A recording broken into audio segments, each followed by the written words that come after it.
Hi everyone, welcome back. Let's see shortest job first algorithm.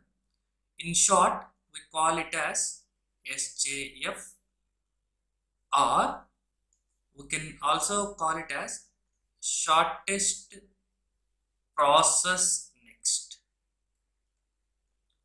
Generally, how this particular algorithm work is, it is going to work in two modes, guys. Either in non-preemptive mode or in preemptive mode. If it works in preemptive mode, we will call it as shortest remaining time first. That we have seen while explaining the classification of algorithms. In this particular video, we are majorly concentrating on non-preemptive mode. So the mode will be non-preemptive, and in shortest job first, we are going to follow criteria burst time. If burst times are equal, there is no problem.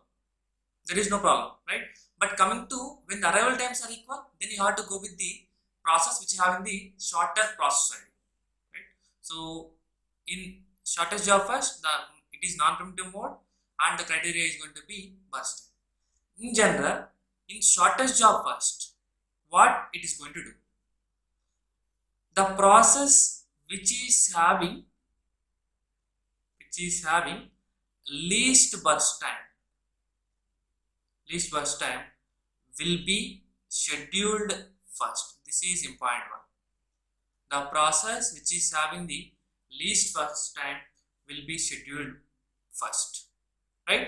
And among all the algorithms, this is the algorithm which is said to be an optimal algorithm. Why it is calling it as optimal algorithm means within less time,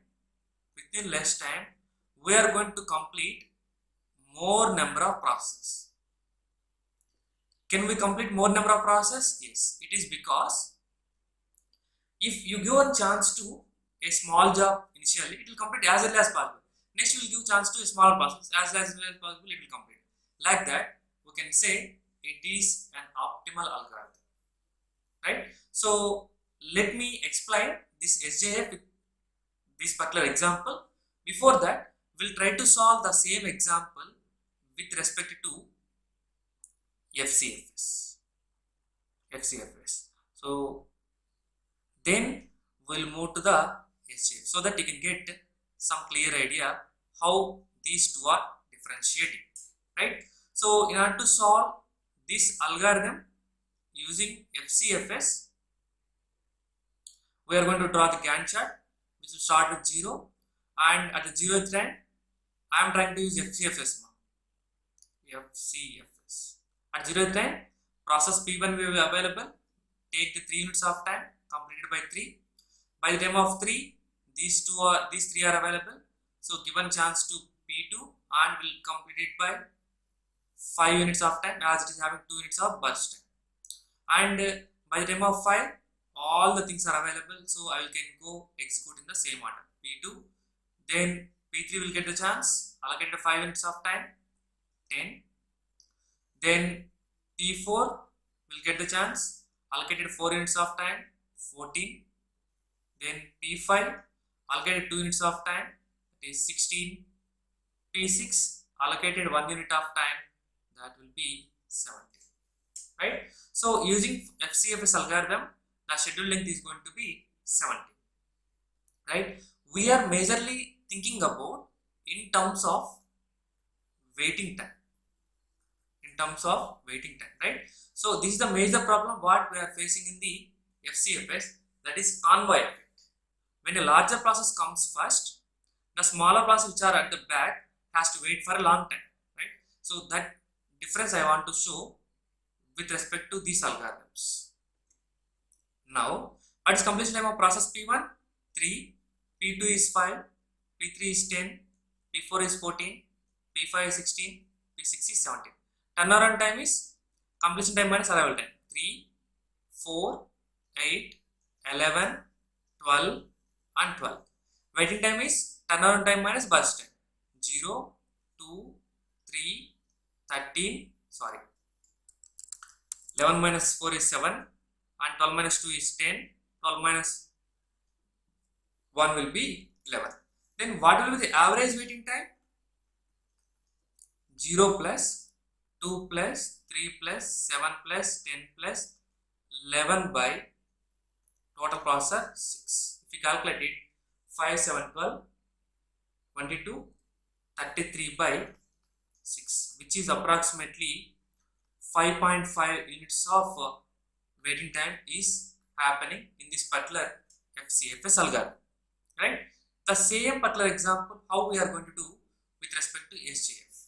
SJF means in general we are going to give chance to shortest job first, right? Yes. So let us try to draw Gantt chart for it. At 0th time, what are the processors available at 0th time? Only one process, so I will directly allocate it. P1, 3 units of time, so 3 units it is going to be completed. By the completion of 3 units, these 3 are available. These 3 are available. When these 3 are available, as you are applying SJF algorithm, shortest job first algorithm, which is having the less burst time, you have to think. Which is having the less burst time? That is 2, which means process 2 will be given the chance. Process 2 having the less burst time, so 2 units, it will complete by 5 minutes. By the completion of 5 units, of time, 3, 4, 5, 6 processors are available. Which one will get the chance first? The process which is having the less burst time. So less burst time will be P6. So P6 will be allocated and used for 1 unit of time. It will be done by 6 units of time. And then given chance to which one? Given chance to, so P1 done, P2 done and P6 done. Now left over with 3, 4 and 5. For that burst times are 5, 4, 2. So given chance to which one? The process which having the less burst time. So given to P5 which having the 2 units of time, that will be 8. Next P4 will given the chance because it is having the less burst time compared to P3. So P4 will get the chance and will complete for 4 units of time. That will be done by 12 units. Then given chance to P3. P3 how much burst time? 5 units. So it will complete by 70. This is the Gantt chart for SJF. At the end, schedule length will be same if there are no input output burst times for FCFS and FJF, right? Now let us try to calculate the average waiting time. Right? To calculate the average waiting time, you have to know turnaround time because waiting time formula will be turnaround time minus burst time, right? So to calculate the turnaround time, we need to have completion time minus arrival time. So that's the reason. What is the P1 completion time? P1 completion time will be 3, P2 completion time will be 5, P6 completion time will be 6, P5 completion time will be 8, P4 completion time is 12, P3 completion time is 70. What is turnaround time? Completion time minus arrival time. So 3 minus 0 is 3, 5 minus 1 is 4, 17 minus 2 is 15, 12 minus 3 is 9 and 8 minus 4 is 4, 6 minus 5 will be 1, right? Waiting time is turnaround time minus burst time, right? So which means 3 minus 3, 0, 4 minus 2, 2, 15 minus 5, 10, 9 minus 4, 5, 4 minus 2, 2 and 1 minus 1, that will be 0.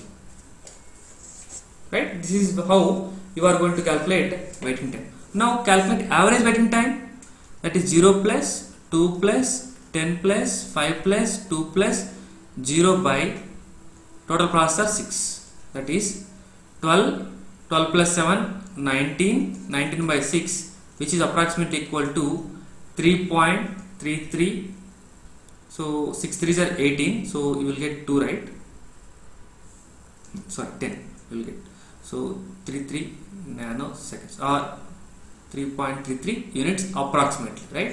If you are able to observe, the waiting time is decreased in SJF or not, because it has given chances to lower priority jobs, lower burst time jobs, right? Yes. This is the difference between FCFS and SJF and how SJF is working for you. Hope you understood this video clearly. Thank you.